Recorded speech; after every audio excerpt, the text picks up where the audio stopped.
ॐ ब्रह्मानन्दं परमसुखदं केवलं ज्ञानमूर्तिं द्वन्द्वातीतं त्रिगुणरहितं तस्यमस्यादिलक्ष्यम् एकं नित्यं विमलमचलं सर्वधि साक्षिभूतं भावातीतं गगनसदृशं सद्गुरुं तं नमामि।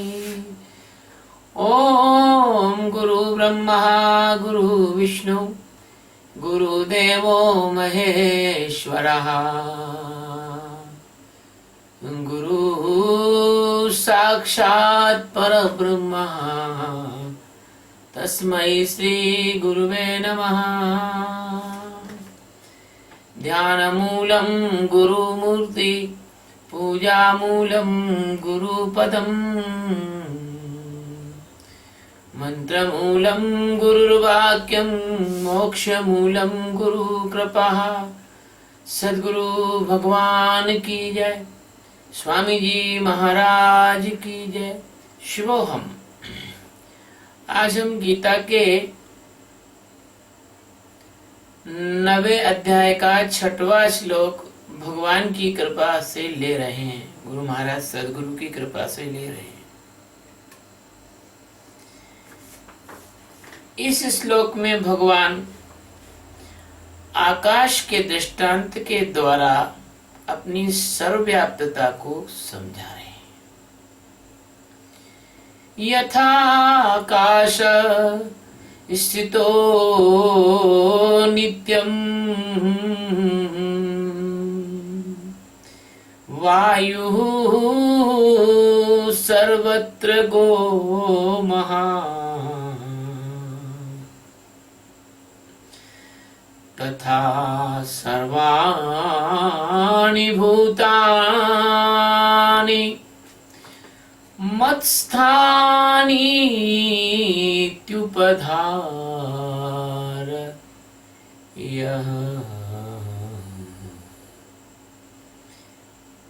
यथा आकाश स्थित नित्यं वायु सर्वत्र नमः सर्वत्र महान् तथा सर्वाणि भूतानि मत्स्थानि उपधारयन्। यथा जैसे आकाश से उत्पन्न सर्वत्र ग यानी सर्वत्र विचरने वाला, वायु महान यानी महान, वायु यानी वायु, नित्यम यानी सदा, आकाश स्थित यानी आकाश में स्थित है, तथा वैसे ही सर्वाणी यानी संपूर्ण, भूतानी यानी जीव आत्माओं में, मस्थानी मुझ में स्थित है। इति ऐसा उपधारय तू जान। जैसे आकाश से उत्पन्न सर्वत्र विचरने वाला महान वायु सदा आकाश में ही स्थित है, वैसे मेरे संकल्प द्वारा उत्पन्न होने से संपूर्ण भूत मुझ में स्थित है, ऐसा तू जान। सद्गुरु सच्चिदानंद परमात्मा अनंत अनंत कोटि आकाश गंगाओं के और अनंत अनंत कोटि ब्रह्मांडों के एकमात्र मालिक, एकमात्र नायक, एकमात्र आधार और अधिष्ठान। इस श्लोक में अपनी सर्वत्रता, सर्वव्यापिता के बारे में आकाश का उदाहरण देके समझा रहे। अभी अभी जब मैंने श्लोक पढ़ा तो मुझे ध्यान आया कि संसार की समस्त भाषाएं हैं संस्कृत से कैसे उत्पन्न हुई। इसका छोटा सा उदाहरण मैं आपको यहाँ दे रहा हूं। इस श्लोक में वायु सर्वत्र गो शब्द का प्रयोग किया है, संस्कृत में गो आया है और इसका अर्थ उन्होंने जाना बताया है। तो अंग्रेजी में जीओ गो का जाना बिल्कुल समान रूप से ऐसा का ऐसा ही अंग्रेजी में गया है। इससे पता लगता है कि संसार की ये जो अंग्रेजी भाषा है ये संस्कृत से ही इसमें से शब्द लिए गए हैं। गो आज से 5500 साल वर्ष पहले जब अंग्रेजी भाषा के बारे में कोई नाम और निशान भी नहीं था, उस जमाने में शायद इंग्लैंड की रेखा चिन्ह भी न हुए हों, उस समय ये गो का मतलब जाना है। अब आप सोच सकते हैं कि भारत के यहां से ही सब सारा ज्ञान, भाषा का, विज्ञान का, हर तरह का ज्ञान भारत से विदेशों में गया है। भगवान कहते हैं कि यथा आकाश स्थिता, जैसे आकाश में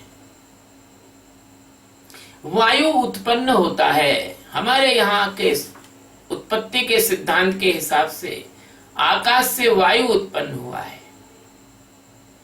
तो आकाश से जैसे वायु उत्पन्न होता है और वह आकाश में सर्वत्र विचरता रहता है,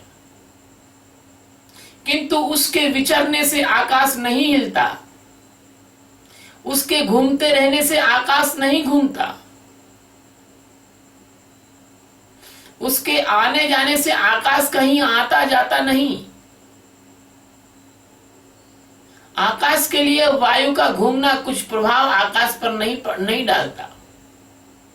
आकाश में वायु घूम रहा है तो उससे आकाश को कोई घर्षण पैदा नहीं होता।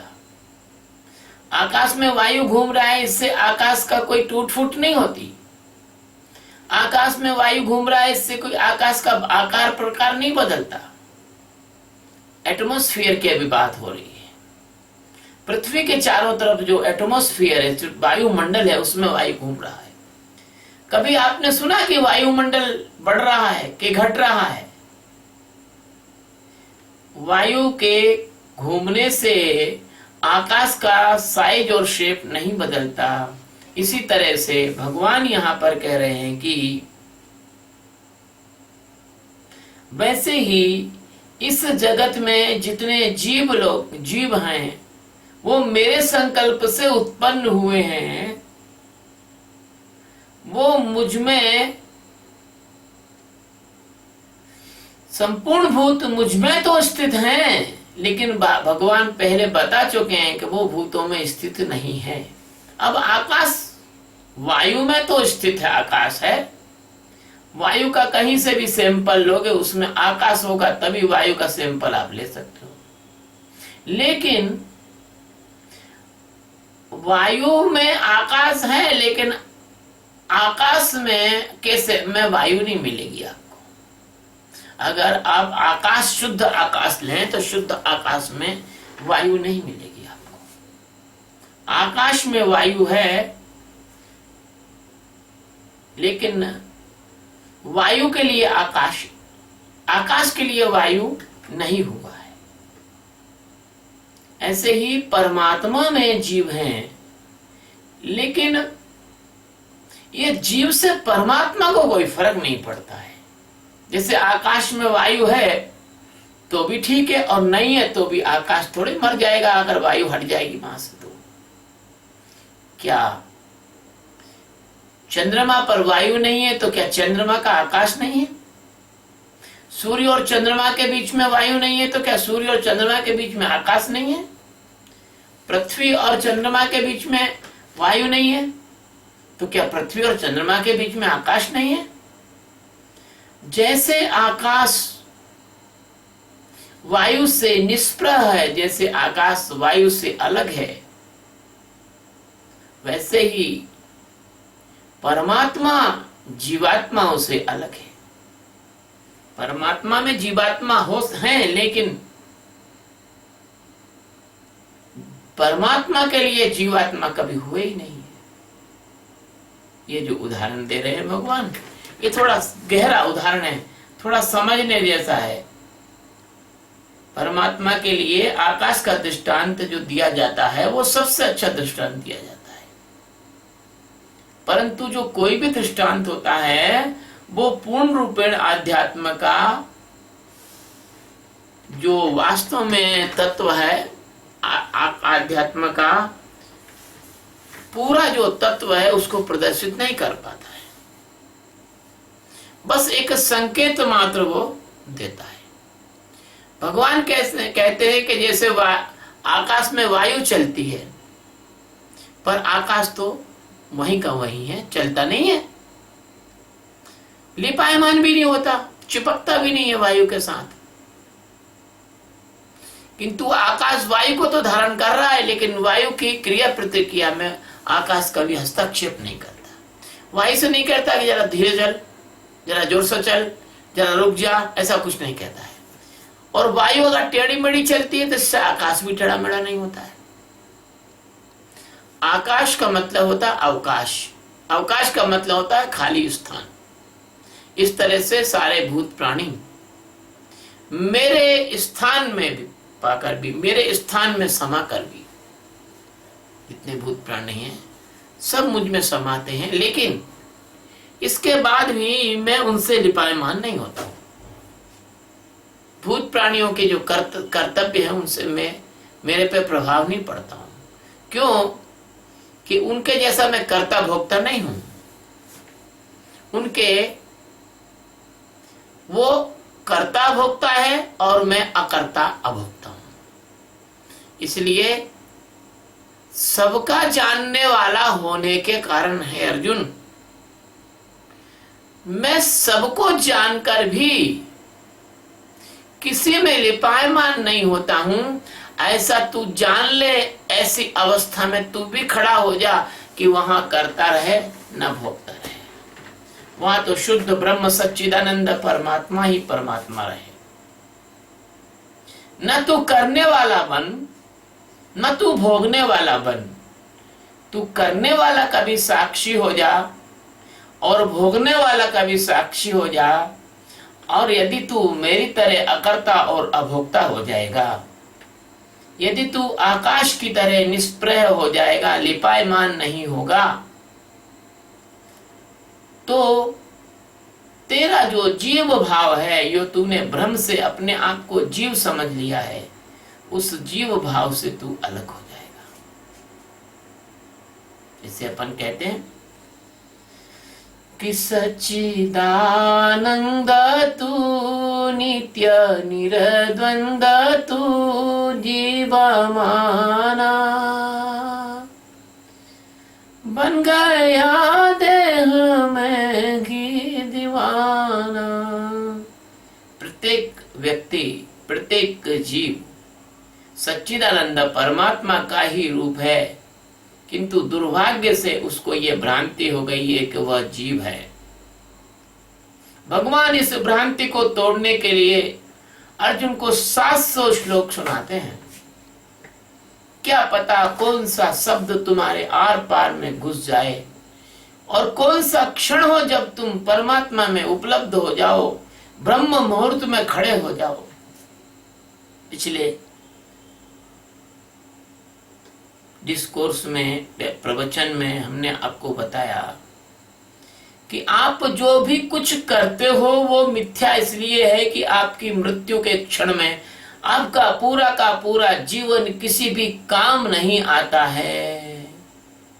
आपके भाई बहन संबंधी, आपका पैसा, आपके मकान, आपकी दुकान, आपकी गाड़ियां, आपके धन दौलत, ये आपको जब आपका शरीर लकड़ाने लग जाता है, जब आपका शरीर हिलता नहीं, डुलता नहीं, जवान आपकी लड़खड़ा जाती है, आंखें आपकी अंधी होने लग जाती हैं, प्राण आपके शरीर से निकलने लग जाते हैं, तब कहीं आप अफसोस करते हो कि अरे राम राम, पूरा का पूरा जीवन हमने बर्बाद कर दिया और अपने अंदर मौजूद परमात्मा को नहीं जाना। लेकिन अब पछताए हो तो क्या, जब चिड़िया चुग गई खेत, जब समय नहीं बचा, अब क्या करोगे? आत्मज्ञान पाने का जो समय था वो वास्तव में सच्चा समय आत्मज्ञान प्राप्त करने का 16 वर्ष से लेकर तो 25 वर्ष का है। इसमें आप प्राप्त कर लो, फिर आत्मज्ञानी होने के बाद आप संसार व्यवहार में उतरो। इसीलिए पहले ऋषि मुनियों के आश्रमों पर बड़े बड़े राजा महाराजा अपने राजकुमारों को राजकुमारियों को शिक्षा दीक्षा लेने के लिए भेजा करते थे। वहां राजकुमार ब्रह्मचर्य व्रत का पालन करके और आत्मज्ञान की शिक्षा प्राप्त करते थे, और राजकुमारियां ब्रह्मचर्य व्रत का पालन करके माता गार्गी, मैत्री, मदासा, अनसुईया आदि के आश्रमों में रहा करती थी। लेकिन अब सब उल्टा हो गया। अब तो IIT, IIT, न जाने क्या क्या कोर्सेस की कोचिंग के लिए माता पिता बच्चों को भेजते हैं, और वहां पर कोचिंग के अंदर वो पढ़ाई तो करते करते हैं, साथ में और भी बाहर पढ़ाई करते हैं कि स्मोकिंग, सिगरेट पीना, नशे करना, शराब, बियर, पान, गुटखे खाना, पाउच खाना इत्यादि चीजें वो और भी साथ में सीखते हैं। और ज्ञानियों के आश्रम में चूंकि अब कोई आने जाने वाले नहीं बचे, तो ज्ञानी के आश्रम भी उजड़ गए। जिस बैंक में कोई पैसा जमा करने वाला या निकालने वाला नहीं आएगा, उस बैंक में तो ताला डाल के घर ही जाना पड़ता है। तो जब ज्ञानियों का सम्मान नहीं रहा, जब ब्रह्म विद्या को सीखने वाले लोग नहीं रहे, तो ब्रह्म विज्ञान विद्या के जो संस्थान थे, उन संस्थानों को आताताइयों ने नष्ट कर दिया, और उन संतों को पलायन करके गहन जंगलों और हिमालय की कंदराओं में जाना पड़ा। या जो लोग नहीं भी गए, वो चुपचाप अपने आप को ढककर अपना जीवन निकाल कर चले गए। इतना मूल्यवान जो उदाहरण भगवान आकाश का दे रहे हैं, यदि किसी के समझ में यदि नहीं आती ये बात, अगर कोई जिज्ञासु है तो वो तो समझेगा, और जो जिज्ञासु नहीं है उसको नहीं समझ में आएगी कि परमात्मा का सच्चा स्वरूप क्या है। परमात्मा का सच्चा स्वरूप है कि वह कर्ता अभोक्ता है, न कर्ता अभोक्ता है, न वो करता है कोई कार्य को, और न वो किसी चीज को भोगता है, न वो किसी से लेवायमान होता है, और न वो किसी को अपने अंदर प्रवेश होने देता है। इतना वो सूक्ष्म है कि आकाश भी उसके अंदर प्रवेश नहीं कर सकता। लेकिन आकाश से अच्छा उदाहरण अभी उपलब्ध है नहीं इस धरती पर। आकाश में जैसे वायु का विचरण होता है, वैसे तुम्हारा सारा जगत, सारा संसार, सारे जीवात्मा, सारे पेड़ पौधे, सारे वृक्ष, सारे जंगल, सारे समुद्र, सारी नदियां, सारे ग्रह, सारे उपग्रह, सारे तारे, सारे ब्रह्मांड, सारे आकाश गंगाएं, सब कुछ परमात्मा में उसी तरह से विचरण कर रही हैं जैसे आकाश में वायु विचरण करती है। लेकिन वायु के विचरण करने से आकाश पर जैसे कोई फर्क नहीं पड़ता, ऐसे अनंत अनंत आकाश गंगाओं के विचरण करने से परमात्मा में इसलिए फर्क नहीं पड़ता क्योंकि परमात्मा आकाश का भी आकाश है। परमात्मा आकाश से भी करोड़ों गुना सूक्ष्म है। इसलिए वही परमात्मा जो सूक्ष्माति सूक्ष्म है, विराट से भी विराट है, आनंद स्वरूप है, ज्ञान स्वरूप है, अनादि है, अनंत है, अजन्मा है, अजर है, अमर है, अविनाशी है, अकर्ता है, अभोक्ता है, वही परमात्मा तुम्हारे अंदर तुम्हारी आत्मा के रूप में निवास करता है। यदि तुमने चावल का एक दाना चख लिया तो आपको पूरी की पूरी चावल जिस हंडी में बना है पूरे का पूरा स्वाद प्राप्त हो जाएगा। यदि आपने समुद्र की एक बूंद अपनी जीभ पर रख ली तो आप पूरे समुद्र के जल का स्वाद प्राप्त कर लेंगे। और यदि आपने बर्फ के एक कण को छुआ तो आप संपूर्ण बर्फ की सर्द होने का अनुभव प्राप्त कर लेंगे। इसी प्रकार से परमात्मा आपके अंदर आत्म स्वरूप के रूप में अखंड रूप से मौजूद है। ऐसा नहीं है कि कुछ छोटे छोटे टुकड़े डाल दिए हर आदमी में, हर जीव जंतु में आत्मा के, नहीं, आत्मा अखंड है। जैसे आकाश के टुकड़े नहीं किया जा सकते, ऐसे आत्मा के टुकड़े नहीं किया जा सकते। इस अखंड आत्मा को जानने के लिए आपको ये जो ध्यान सिखाते हैं, साक्षी का ध्यान, इस ध्यान को आपको करना होगा। जब आप इस साक्षी का ध्यान करेंगे, निरंतर ध्यान इस साक्षी का जब करेंगे आप, तब ये समता, ये अवस्था आपकी बनेगी। तो आप इसी तरह से आकाश के समान निसंग हो जाएंगे। भगवान से प्रार्थना करता हूँ कि आपके जीवन में परमात्मा के जागरण की घटना घटित हो। ये जो वीडियो हैं ये हम YouTube पर डाल रहे हैं। आप सबसे निवेदन है कि आप इन वीडियो को सब्सक्राइब करें। आप इन वीडियो को सब्सक्राइब करेंगे तो हमें अच्छा लगेगा, और इन वीडियो के सब्सक्राइब करके आप अपने परिवार में, अपने रिश्तेदारों में, अपने मित्रों में, अपने जानने वालों में, अपने प्रेमियों में इन प्रवचनों को आप फैलाइए। इन प्रवचनों को फैलाने से क्या होगा कि हम इस ध्यान के माध्यम से विश्व में एक शांति का आंदोलन चला रहे हैं। इस ध्यान से व्यक्ति शांत हो सकता है, इस ध्यान से व्यक्ति नैतिक हो सकता है, इस ध्यान से व्यक्ति अंदर से जाग सकता है, और इस ध्यान को करने वाला कभी कोई गलत, हिंसा, अपराध, इस प्रकार का कोई काम नहीं करेगा, क्योंकि उसकी नैतिकता ओढ़ी हुई नैतिकता नहीं होगी, उसके अंदर से आई हुई नैतिकता होगी। इस ध्यान को करने वाला कोई भी व्यक्ति निरीह पशु पक्षियों की हत्या नहीं करेगा, उसमें शामिल न होगा, और नशीले पदार्थों का सेवन नहीं करेगा। ये पक्की बात है, क्योंकि उसको पता लग जाएगा खुद को कि जो ये मैं गलत कर रहा हूँ, और जब उसको पता लग जाएगा कि ये मैं गलत कर रहा हूँ तो वो गलत नहीं करेगा। इसलिए इस विश्व को शांति और आनंद देने के लिए, आनंद का झरना बनाने के लिए, इस विश्व को स्वर्ग सा बनाने के लिए ये ध्यान का प्रचार प्रसार बहुत आवश्यक है। आप भी इसमें सहभागी हों। जैसे भगवान राम की सेना में सबने सहयोग किया था, ऐसे आप भी इस कार्य में सहयोग करें। आप किसी जाति के हो, धर्म के हो, संप्रदाय के हो, हिंदू हो, मुसलमान हो, ईसाई हो, सिख हो, पारसी हो, यहूदी हो, जैन हो, कोई भी हो, ये तो एक तरह का जैसे वैज्ञानिक अनुसंधान CFL, पंखा इत्यादि होता है, ऐसे ही ये एक आध्यात्मिक अनुसंधान है। इसका धर्म से कोई लेना देना नहीं है। ये तो हर जीवित प्राणी मात्र के लिए कल्याणदायी है। मैं विश्वास करता हूँ